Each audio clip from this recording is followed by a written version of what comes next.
Bismillahirrahmanirrahim.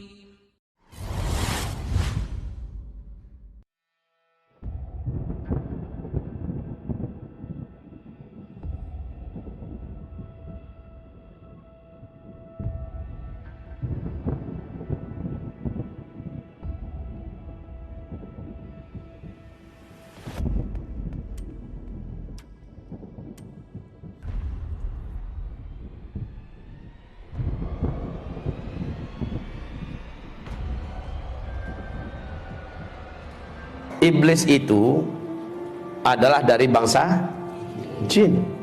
Surat apa itu? Surat Al-Kahfi. Allah sampaikan bahwa iblis itu sebenarnya adalah asalnya bangsa jin yang sangat soleh dan taat. Dia sangat soleh, betul-betul soleh, taat. Tidak ada dosa yang dilarang Allah yang tidak mereka kerjakan. Hobi menumpahkan darah di mana-mana, membuat kerusakan di muka bumi. Lalu Allah Subhanahu wa taala utus para nabi-nabi, malah dibantainya nabi-nabi. Nabi-nabi dari bangsa jin juga ya, dibantai oleh mereka, dibunuh oleh mereka. Sampai pada limit terakhir, Allah perintahkan seluruh malaikat bala tentara tempur dari langit turun ke bumi. Habisi seluruh jin yang ada. Bumi akan diganti dengan penghuni baru. Ya, bangsa jin sudah out of order. Ya, sudah nggak layak lagi untuk menjadi pemimpin dan pemakmur bumi. Disuruh malaikat-malaikat turun, malaikat-malaikat tempur. Walillahi junudus samawati.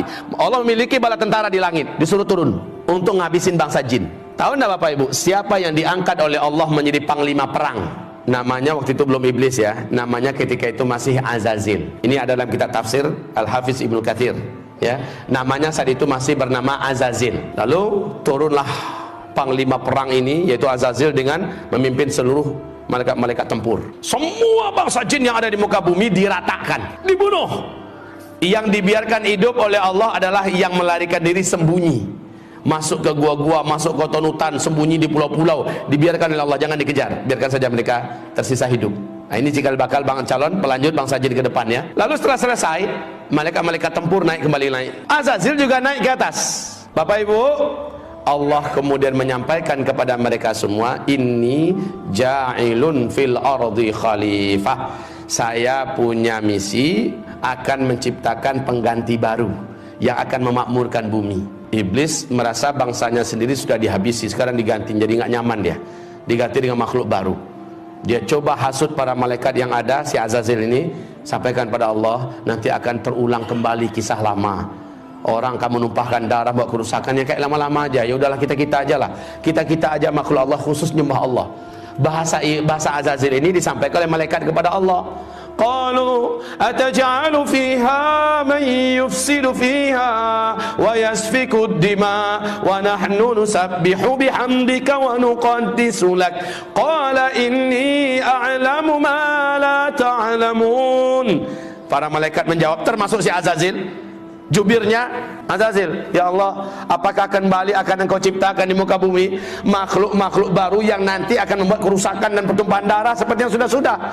Cukup kami ya Allah, cukup kami sebagai makhlukmu, kami akan menyembahmu seperti yang sudah-sudah. Kami tidak akan berbuat dosa seperti yang telah engkau saksikan ya Allah. Lalu apa kata Allah? Inni a'lamu ma la ta'lamun.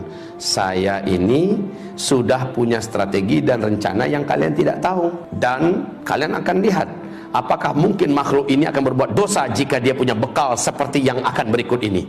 Dengan kun fayakun, Adam pun tercipta. Dan iblis tahu, Azazil ini tahu dari apa Adam diciptakan. Seluruh mereka tahu dari tanah liat, saripati tanah liat. Tanah liat itu di bawah. Ya biasa posisinya dalam tanah, keinjak-injak dan agak sedikit bau. Lalu setelah jadi kun fayakun, Allah masukkan chips, ibarat kita bahasa sekarang ya, yang lengkap dengan informasi-informasi yang tidak diketahui oleh seluruh malaikat. Lengkap pengetahuannya tentang berkaitan dengan tauhid dan akidah, tentang perintah dan larangan, lengkap semuanya tahu. Apa itu cahaya, unsur-unsur cahaya, tahu Adam. Apa itu angin, ada apa bagian angin, segala macam manfaat dan mudarat angin, dan apa itu malam, apa itu siang, apa itu bobot, semuanya lengkap. Sehingga ketika selesai diuji. Lalu Allah bertanya, hei malaikat-malaikat, sini kumpul kalian. Kamu juga Zil, sini Zil, Azazil. Ya, sini Zil. Saya mau uji kalian semua. Coba hadapi orang macam ini, makhluk baruku. Adam, diuji, kalah semua, tumbang semuanya. Lalu Allah berkata, orang yang macam ini, yang ilmunya tentang aku luas, ilmunya tentang alam semesta aku luas, dia tidak akan pernah mau berbuat maksiat dan dosa. Makanya dikatakan innama yakhsyallaha min ibadihil ulama, yang paling takut kepada Allah dari seluruh hamba-hambanya adalah orang-orang yang berilmu. Jadi orang yang berilmu tidak akan berani berbuat maksiat karena dia takut kepada Allah. Setelah itu memanglah sujudlah para malaikat, karena Allah perintahkan sujud. Nah, si Azazil yang dari awal memang menyimpan sesuatu di dalam dadanya, yaitu hasad, dengki. Dia tidak rela dan dia tidak mau kalau orang senior yang hidupnya telah teruji selama ini patuh dan tunduk pada Allah, masa dia yang harus sujud pada junior yang baru saja jadi. Lalu dia nggak mau. Allah berfirman, ma mana'aka la tasjud li Adam. Apa yang menghalangi kamu tidak mau sujud? Apa jawaban iblis? Saya senior ya Allah. Ana khairun minhu, saya lebih baik. Kan nggak mungkin lah. Khalaqtani min nar wa khalaqtahu min tin. Karena nggak mampu menjawab tentang masalah ilmu, dia mencoba mengandalkan dirinya dari unsur penciptaan. Saya kau ciptakan dari api. Api itu terhormat ya Allah. Api itu letaknya di atas, terhormat, nggak berani orang permainkannya. Dia sangat berwibawa, anggun. Sementara tanah, engkau ciptakan Adam dari tanah liat, hitam, bau, busuk, di bawah lagi keinjak-injak. Masa iya api sujud pada tanah? Sorry ya Allah, ya. Lalu Allah mengatakan, sombong kamu, keluar. Baik, Allah katakan gelar iblis saat itulah, nama kamu sudah diangkat dengan nama baru yang menjijikkan, yaitu iblis. Aba wastakbara wa kana minal kafirin. Jadi kafirlah dia, iblis jadi kafir. Bapak Ibu, iblis kenapa bisa jadi kafir? Kan dia soleh, kan dia taat. Kenapa dia jadi kafir? Awas, hubungkan kajian kita dengan la ilaha illallah loh. Tidak tak? Itu jawabannya. Apakah iblis dibolehkan masuk surga? Lan tadkhulaha abadan. Engkau sekali-kali tidak akan berhak menjadi ahli surga selama-lamanya. Iblis punya kunci enggak? La ilaha illallah. Iblis yakin enggak dengan Allah? Pasti. Iblis mengimani Allah tidak? Pasti, ya kan? Pasti. Tapi iblis punya kunci enggak? La ilaha illallah. Punya enggak? Punya. Cuma sayang patah salah satu giginya. Disuruh sujud kepada Adam, dia tidak mau. Bukankah salah satu gigi daripada gigi-gigi la ilaha illallah adalah wajib mengikuti perintah-perintah Allah dan mentaati larang-larang Allah? Wajib. Iblis di situ enggak mau. Sujud kepada Adam itu enggak mau dia. Satu saja syarat Allah yang ditolaknya menjadikan dia dikatakan Allah kafir. Ini zaman banyak tidak orang menolak syariat Allah. Banyak. Ini zaman banyak tidak ulama-ulama kiai-kiai yang berani-beranian melecehkan, menghina, menyudutkan ayat-ayat Allah. Banyak tidak? Banyak. Nasib orang itu bagaimana menurut Allah?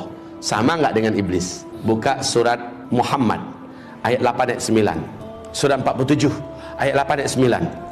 Allah katakan dalam ayat itu, siapa yang membenci satu saja di antara ayat Allah, kafir dia. Satu saja ayat Allah dia benci, dia tolak, dia musuhi, kafir dia. Kayak iblis. Iblis satu saja perintah Allah ditolaknya, maka iblis menjadi kafir. La haula wala quwata illa billah. Kalau ada hari ini orang jijik dan benci dengan syariat Islam, berarti betapa banyaknya ajaran Allah yang ditolaknya. Betul tidak? Bagaimana, syahadatnya masih selamat enggak? Kalau ada orang yang menolak dan membenci salah satu ayat Allah, umpamanya ayat perang, ayat jihad, dia benci itu ayat. Apa bunyi ayatnya? Walladzina kafaru fata'san lahum wa adalla a'malahum dzalika biannahum karihu ma anzalallah fa'ahbata a'malahum. Apapun amal soleh mereka hapus. Kenapa? Ada di antara ajaran yang Allah turunkan yang dia benci. Awas ya, hati-hati. Hati-hati, Allah mengatakan hapus seluruhnya. Jelas enggak? Enggak pun dijelaskan ayatnya, Bapak Ibu sendiri baca langsung paham sendiri. Betul tidak? Orang-orang yang membenci ayat-ayat kami, orang-orang yang membenci syariat kami, bagian yang mana sajalah syariat yang dibencinya, maka Allah katakan batal seluruh amalnya. Kenapa? Ada di antara ayat atau syariat Allah yang dibencinya. Hati-hati. Hati-hati kaum muslimin. Oke, iblis kafir gara-gara menolak satu saja syariat Allah, sujud kepada Adam.